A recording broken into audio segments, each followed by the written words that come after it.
is mascara. This will finish the eye off. What I encourage you to do is get the mascara wand into the root of the lash and lift the lashes out and up, out and up. It'll further open the eye. Let me show you what I mean. I'm doing chocolate brown mascara.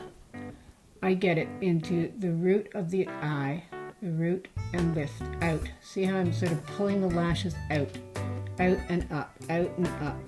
Wiggle into the root of the lash and wiggle that lash out and up. Now, a lot of women come to me and ask, do I do the lower lashes? Well, for anybody who has brown or black lashes, I would say no, because most of the time, the mascara ends up looking dirty. But what I will say is, for people that are blonde like me, you can add a tiny, tiny bit right in the corner.